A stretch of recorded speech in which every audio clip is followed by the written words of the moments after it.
Veronica Hayes owned a billion-dollar empire, commanded boardrooms with a single glance, and lived in a pristine house where everything had its place, and silence was the only constant. But every Christmas Eve, she sat alone. The same dining table, the same crystal glass, the same emptiness that success couldn't fill.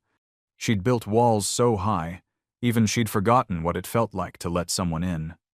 Then came the knock, hesitant, almost apologetic. A man with tired eyes and hands rough from work stood at her door, his daughter clutching a wooden box wrapped in newspaper.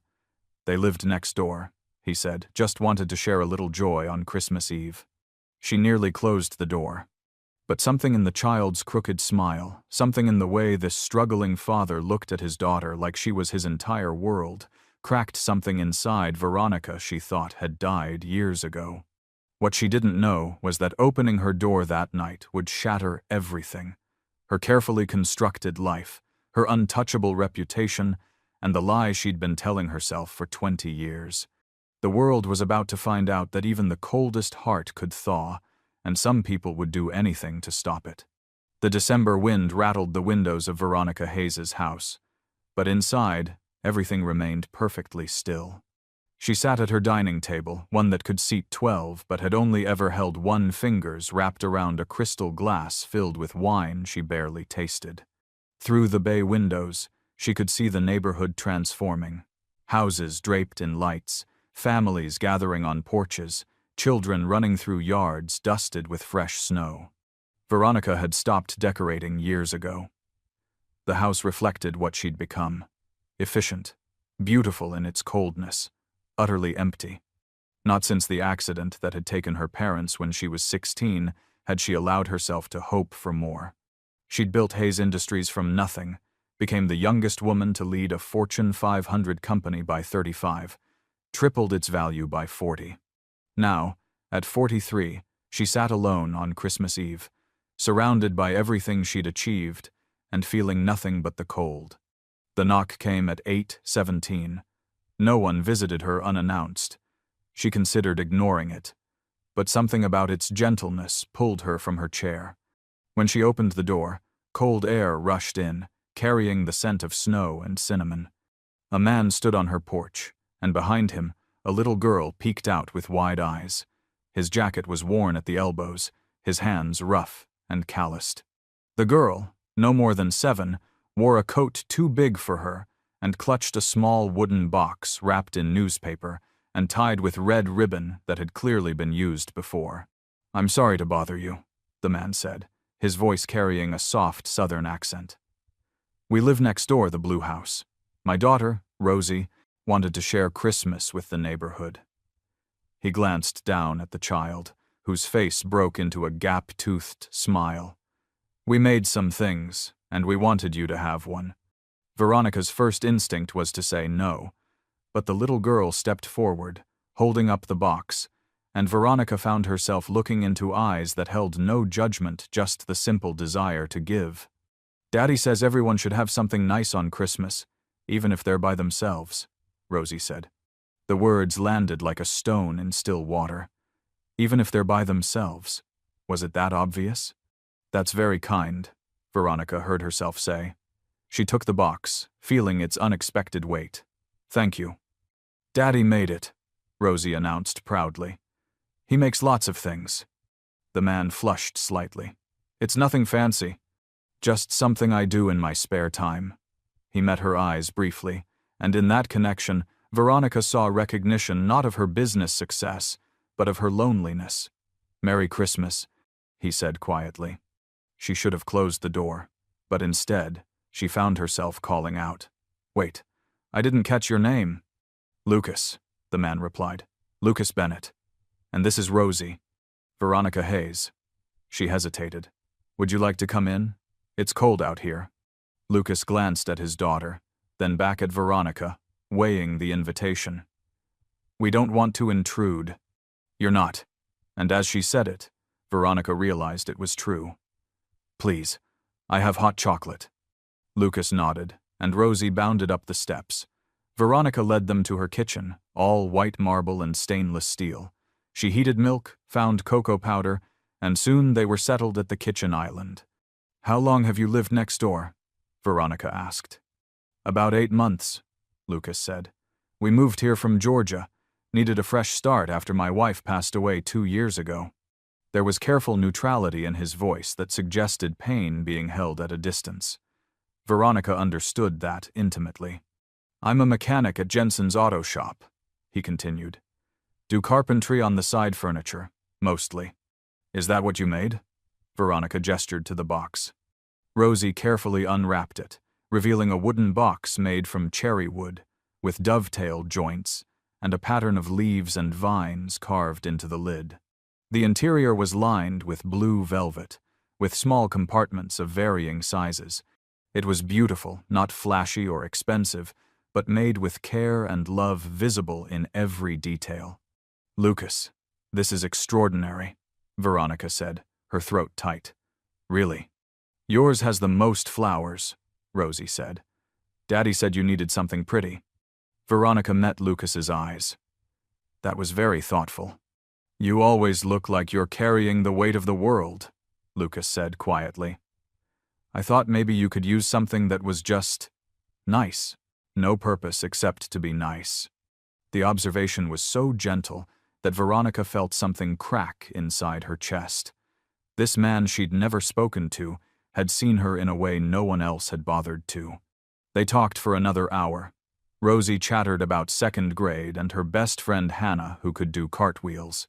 Lucas shared how he worked 3 jobs to give Rosie a childhood not defined by loss, how his late wife Rachel had made him promise to keep spreading magic in the world.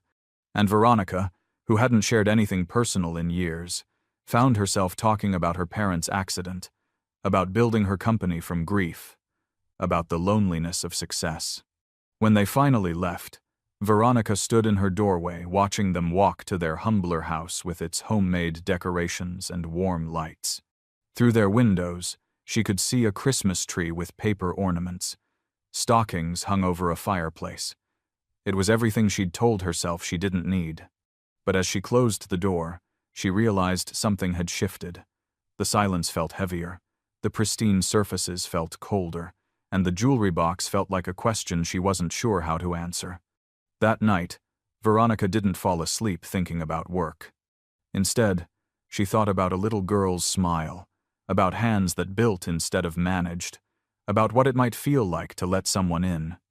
The weeks that followed fell into an unexpected rhythm. Veronica found herself at Lucas and Rosie's house more often than her own.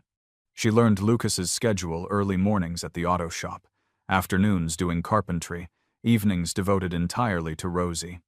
She started timing her arrivals home to coincide with theirs, offering waves that turned into brief conversations that turned into dinner invitations.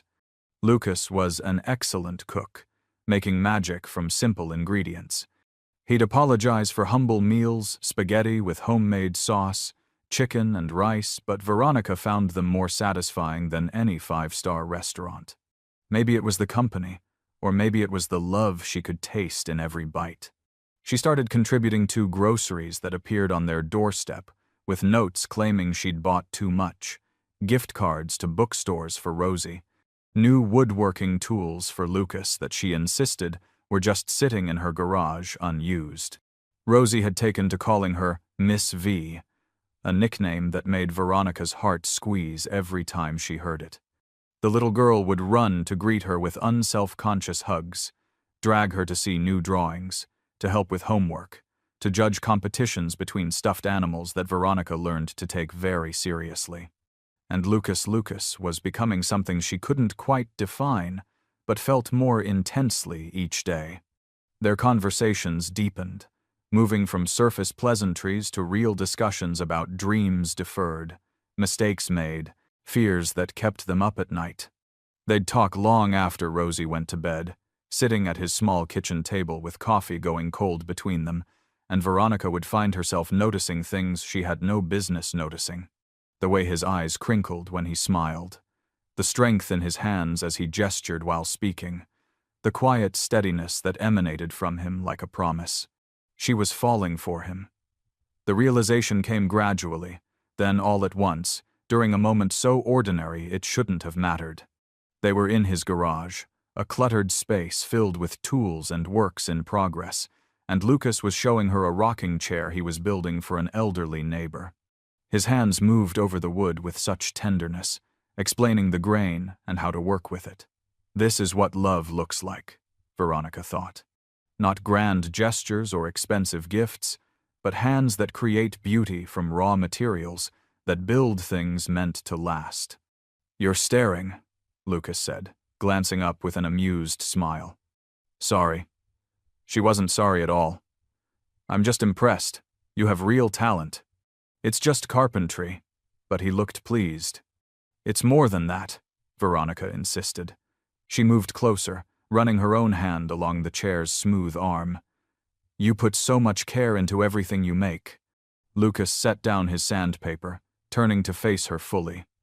They were standing close now, close enough that she could see the flecks of gold in his brown eyes. "I learned a long time ago that if you're going to do something, do it with your whole heart. Otherwise, what's the point?" "Is that how you live your life?" Veronica asked quietly. "Whole heart, all in?" "It's the only way I know how." His voice dropped lower. "Even when it's scary. Even when you know you might lose everything again." They were talking about more than carpentry now, and they both knew it. Lucas reached up slowly, giving her time to pull away, and tucked a strand of hair behind her ear. His fingers lingered there, gentle against her skin. "Veronica," he said, her name a question and a hope and a fear all wrapped together.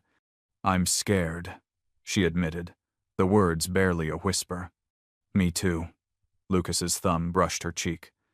"But I think I'd be more scared of not trying, of letting this pass by because we were too afraid of what might happen." She didn't know who moved first, maybe they both did.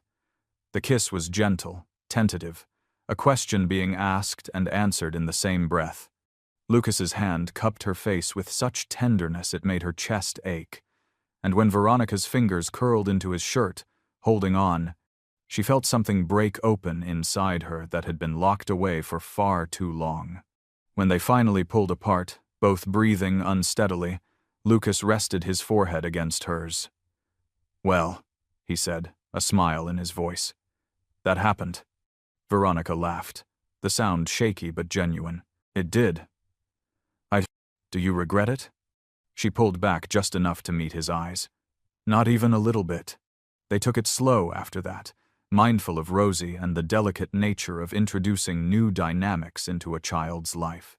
Lucas talked to his daughter carefully, making sure she understood that his feelings for Veronica didn't diminish his love for her late mother, that it was possible to honor the past while still reaching for the future. Rosie, with the adaptability and wisdom that children sometimes possessed, seemed to understand perfectly. "Does this mean Miss V is your girlfriend?" she asked one evening at dinner, looking between them with bright, curious eyes. Lucas glanced at Veronica, a question in his expression. She nodded, feeling her cheeks warm. "If that's okay with you," Lucas said to his daughter. Rosie considered this seriously, then broke into a grin. "Can she come to my school play next week? Hannah's mom is bringing her whole family, and I want to have a big family, too." Veronica felt tears prick her eyes. A family. When had she stopped thinking of herself as someone who could have that? "I'd be honored," she managed. And so their lives began to weave together. Veronica attended the school play, a chaotic production where Rosie played an enthusiastic pirate and clapped louder than anyone. She started keeping extra clothes at Lucas's house for evenings that turned into sleepovers on the couch after Rosie begged her to stay. She learned to braid hair and check homework, and read bedtime stories with all the proper voices. Lucas, in turn, became her anchor. On bad days at work, when the pressure felt crushing, she'd come home to find him waiting on her porch with takeout and a listening ear. He'd hold her while she vented, never trying to fix things but simply being present. He reminded her that she was more than her job, more than her success. For 3 months, Veronica allowed herself to believe it could last, to believe she'd finally found something the universe wouldn't take away. She should have known better. The photographer caught them at the park on a Saturday afternoon in early March. It had been one of those perfect spring days. Rosie had begged to go to the playground, so they'd packed a picnic, sandwiches, and fruit and cookies. Veronica had finally learned to bake without burning, and spent the afternoon watching Rosie swing and climb. Veronica had been pushing Rosie on the swings, laughing as the girl shrieked, "Higher!" when she felt Lucas's hand slip into hers. It was such a simple gesture, his fingers intertwining with hers, but it made her heart stumble. She'd turned to smile at him, and he'd leaned in to kiss her temple, gentle and sweet and so full of affection. She hadn't seen the camera, hadn't noticed the man with the long lens positioned across the park. It wasn't until Monday morning, when her assistant knocked on her office door with an expression of barely contained panic, that Veronica understood what had happened. "You need to see this," Patricia said, laying her tablet on the desk with careful deliberation. The headline screamed across the gossip site's homepage. "Ice Queen thaws, Hayes Industries, CEO spotted with blue-collar boyfriend and his daughter." Below it, a series of photos. Veronica and Lucas holding hands, Lucas kissing her temple, the three of them looking for all the world like a family as they shared their picnic. The article was worse than the photos, full of barely veiled judgment about the unlikely pairing between a billionaire CEO and a struggling mechanic. Speculation about whether Veronica was slumming it or if Lucas was a gold digger, and cruel commentary about whether she was trying to play house because she'd been too focused on her career to build her own family. Veronica felt cold spread through her veins. This was what she'd been afraid of, not the judgment itself, but what it would do to Lucas and Rosie. "The board is meeting in an hour," Patricia said quietly. "They're concerned about the company's image." The meeting was exactly as brutal as she'd anticipated. Board members, men in expensive suits who'd never had to choose between personal happiness and professional success, showed her more articles that had cropped up overnight. Social media was having a field day with the story. "This is a distraction the company doesn't need," Harold Winters said. He was the eldest board member, old money and older values. "Our investors want stability, not tabloid fodder. My personal life has nothing to do with my ability to run this company," Veronica said, keeping her voice level. "Except it does, when it becomes public." Margaret Chen, the CFO, at least had the decency to look apologetic. "The stock price dropped 2 points this morning. Because I was photographed at a park with someone I care about? Because you're involved with someone whose financial situation could be seen as a liability?" Harold cut in. "What happens when he starts making demands? When he expects you to bankroll his lifestyle?" "Lucas would never," Veronica started, fury rising. "You don't know that. You barely know him."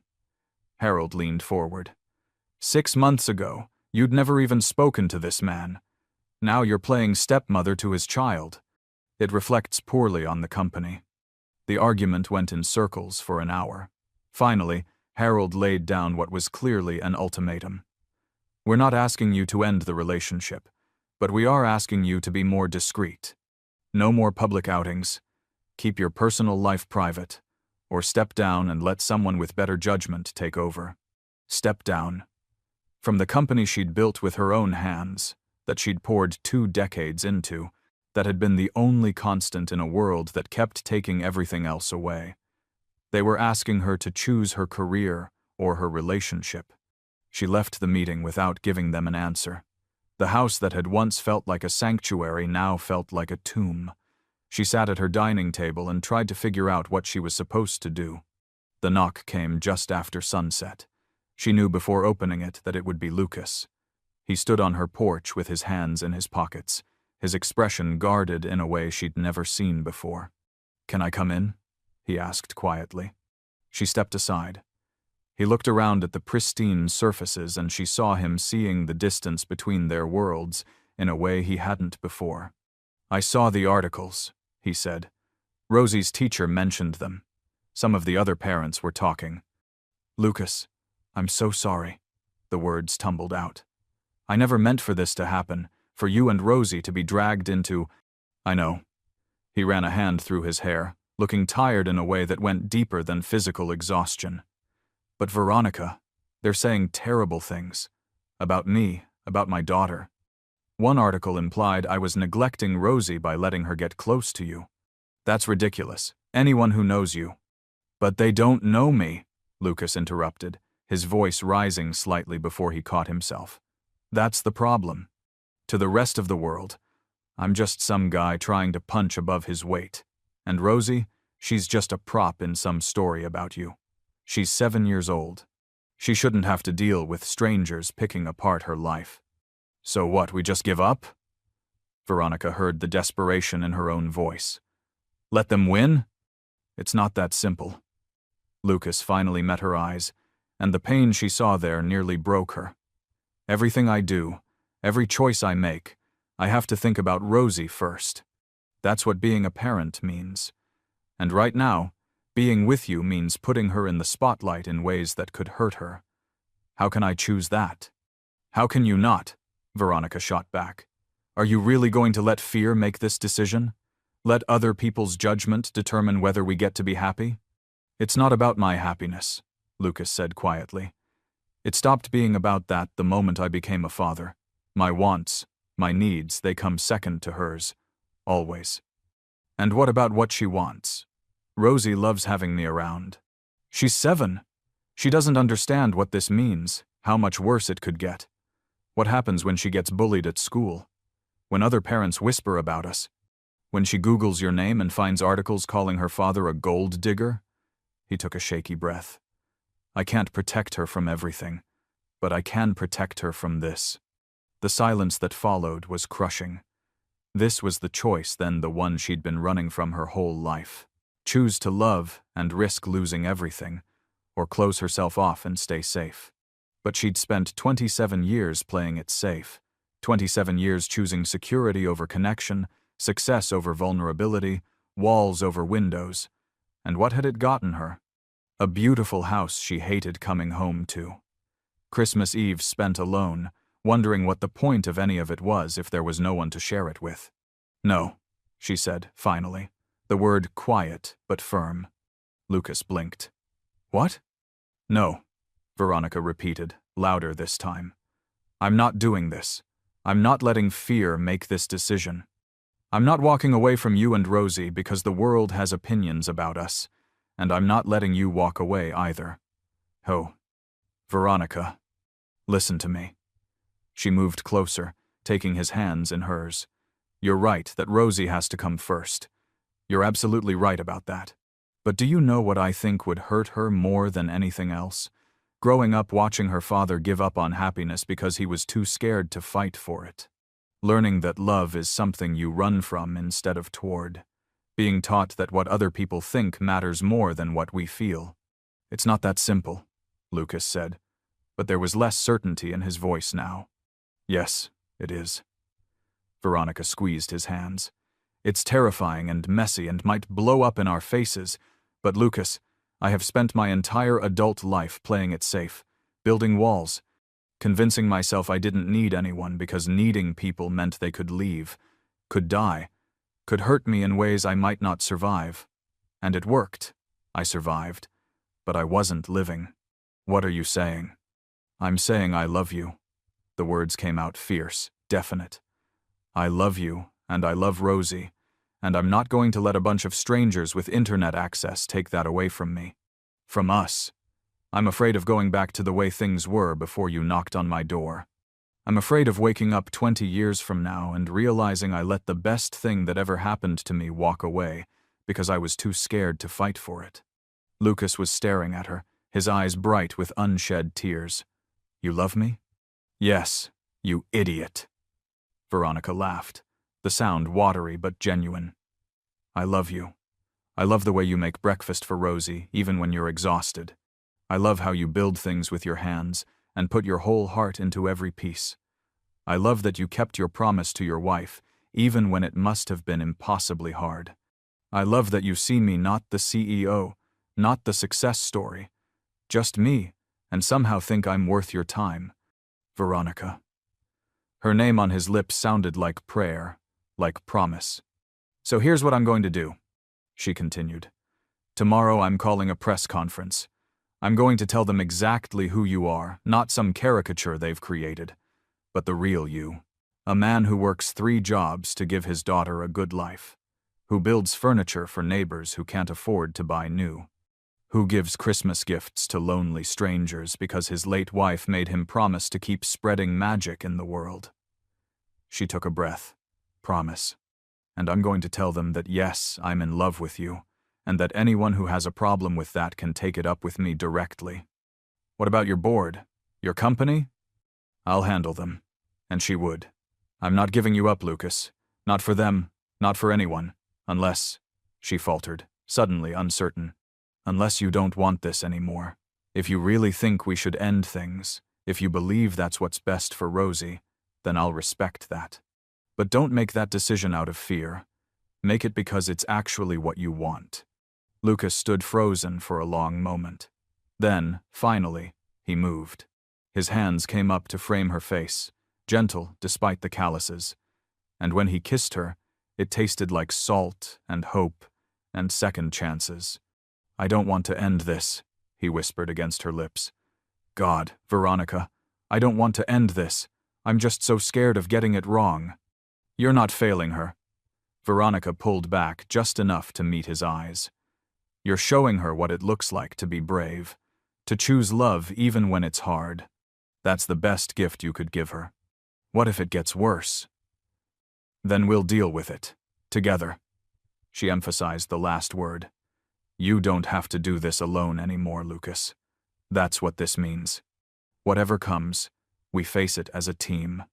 She felt the moment he surrendered, the tension draining from his shoulders as he pulled her close. I love you too, Lucas said. In case that wasn't clear, I love you so much it terrifies me. Veronica smiled, feeling tears finally spill over. Good. That's how I want you, terrified. And here anyway. The press conference 3 days later made national news. Veronica stood at a podium in Hayes Industries' main conference room, facing a sea of reporters with cameras flashing, and refused to let her hands shake. I've spent most of my adult life trying to be perfect, she began. Perfect CEO, perfect image, perfect control over every aspect of my existence. And I was very good at it. Good enough to build a company worth billions, to earn respect in an industry that doesn't give it easily. But perfection is a lonely way to live. It means never letting anyone see the parts of you that aren't polished, never admitting you might need something you can't provide for yourself. She paused, letting the words settle. Then Lucas Bennett knocked on my door on Christmas Eve with his daughter and a handmade gift, and everything I thought I knew about strength got challenged. Because real strength isn't refusing to need anyone. It's admitting you do, and choosing to be vulnerable anyway. It's a single father working 3 jobs to give his child a good life, while still finding time to give gifts to lonely neighbors. It's a 7-year-old girl who can look at a stranger and see someone who needs kindness.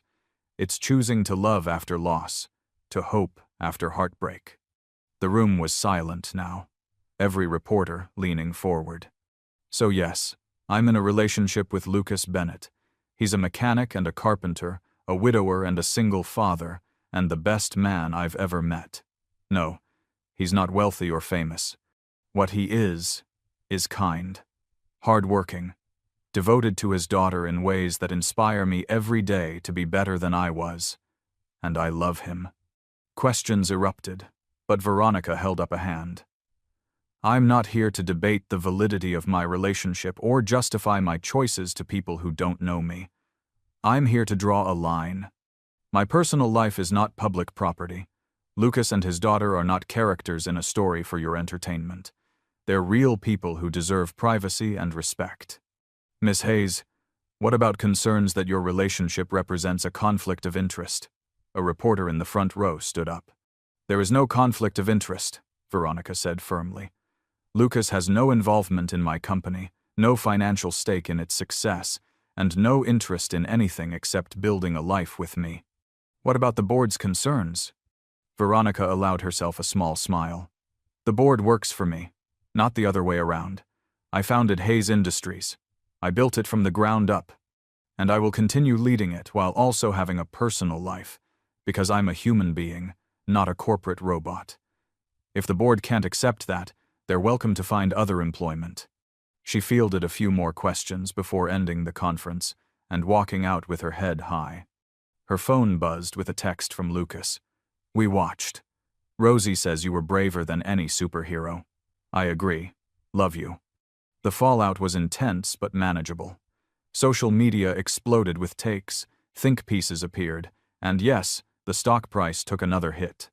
But it stabilized after a week, and when the quarterly earnings came in stronger than projected, even Harold Winters had to grudgingly admit that her personal life hadn't destroyed the company. More importantly, the media frenzy eventually died down. Better stories came along. Lucas and Rosie learned to navigate the occasional photographer, and Veronica learned to set boundaries with work, leaving at reasonable hours, taking weekends off, remembering that life existed outside conference rooms. It wasn't perfect. There were still hard days, but they worked through it together, learning to communicate, to trust that what they had was stronger than whatever outside forces tried to tear it apart. The following Christmas Eve, exactly 1 year after Lucas and Rosie had knocked on her door, Veronica stood in their kitchen now, since Lucas and Rosie had officially moved in 3 months ago, and watched snow fall while the scent of cookies filled the air. Real cookies this time, made from Lucas's late wife's recipe. The house looked different. Where once there had been pristine surfaces, now there were Rosie's drawings on the refrigerator, Lucas's tools in the converted garage workshop, family photos scattered everywhere. The dining table regularly hosted friends and neighbors. The silence had been replaced with laughter, with music, with the comfortable sounds of people actually living. "Miss V!" Rosie came running in, wearing her new holiday dress. "Can I answer the door when people arrive?" "Of course, sweetheart." Veronica bent to kiss the top of her head, marveling at how natural the gesture had become. Lucas appeared in the doorway, looking handsome in the green sweater she'd bought him. When he smiled at her, Veronica felt the same flutter she'd felt that first night. "Everything ready?" he asked, sliding his arms around her waist from behind. "Almost." Veronica leaned back against him. "Are you sure you're okay with this? Having all these people here? This was my idea, remember?" Lucas pressed a kiss to her temple. "You wanted a quiet evening, and I convinced you we should throw a party." It was true. Lucas had suggested hosting a Christmas Eve gathering, inviting neighbors, friends, colleagues. He'd wanted to recreate that feeling of community that had driven him to knock on doors a year ago. The doorbell rang, and Rosie went racing to answer it. Lucas turned Veronica in his arms. "What?" she asked. "Just thinking about last year. How different everything was. How scared we both were. And now?" "Now I'm still scared," Lucas admitted with a crooked smile. "Scared I'll wake up and find out this was all a dream. Scared I don't deserve to be this happy." Veronica silenced him with a kiss. "We deserve this. All of it. The happiness, the fear, the messy, complicated, beautiful reality of building a life together. We deserve it, Lucas." "Yeah," he agreed. "I'm starting to believe that." As the evening unfolded, Veronica moved through rooms, humming with life and conversation and laughter. She helped serve food, refilled drinks, made introductions between people from different parts of their life, and marveled at how natural it all felt. This was community, not transactional networking, but real connection between people who genuinely cared about each other. Later, after most guests had left, they gathered around the fireplace. Rosie, tired but happy, curled up between them while someone played guitar and everyone sang carols. Veronica found herself joining in, her voice blending with Lucas's, with Rosie's enthusiastic contribution. When midnight approached and the last guests departed, the three of them stood on the porch watching snow fall on a street sparkling with Christmas lights. Rosie was half asleep on Lucas's hip, and Veronica stood close enough that their shoulders touched. "Merry Christmas," Lucas said softly. "Merry Christmas," Veronica echoed, and meant it in a way she never had before. They headed inside to put Rosie to bed. Tomorrow they'd clean up, return to routine, face whatever the new year would bring. But tonight was perfect. Later, in their own bed, Lucas pulled her close. "Thank you." "For what?" "For opening the door. That first night, and every night since. For being brave enough to let us in." Veronica smiled into the darkness. "Thank you for knocking. For refusing to let me stay locked away. For showing me what I was missing. We're good together," Lucas said. "We're better than good," Veronica corrected. "We're real." As she drifted off to sleep, surrounded by evidence of their blended life, Veronica thought about the woman she'd been a year ago. Successful and lonely, convinced that the safest way to live was to never risk caring too much. That woman had been waiting alone on Christmas Eve when a single father and his daughter knocked with a handmade gift. And in accepting that gift, in choosing to open her door and her heart, she'd discovered what she'd been missing. A family. Not the one she'd lost, but one she'd chosen, one she'd fought for, one she'd built from trust and courage. The gift Lucas had brought wasn't a jewelry box. The real gift had been possibility of connection, of love, of a life that was messy and complicated and absolutely worth every risk. He'd given her hope when she'd forgotten how to hope, companionship when she'd convinced herself solitude was strength, and a family when she'd stopped believing such things were meant for her. They'd both been scared of taking this chance. But they'd done it anyway, and that courage had transformed everything. The CEO who'd waited alone every Christmas had found her family. The single father had found a partner. The little girl had found the extended family she'd wished for. And on this Christmas Eve, 1 year later, none of them were alone. The jewelry box Lucas had made sat on Veronica's dresser, still beautiful, still treasured, but no longer the most precious gift. The most precious gift couldn't be held in your hands. It lived in moments like these, in choosing love over fear, in opening doors instead of building walls, in having the courage to believe you deserved happiness even after loss. That was the real gift. That was the magic, not in perfect moments or fairy tale endings, but in the beautiful, messy reality of building a life together, in being brave enough to knock on closed doors and generous enough to open them. Veronica had taken that risk, and while the future remained uncertain, she knew one thing absolutely. She would never regret opening her door that Christmas Eve. Would never regret choosing love over loneliness, vulnerability over safety, a full messy life over an empty, perfect one. The woman who'd waited alone every Christmas had finally found what she'd been waiting for.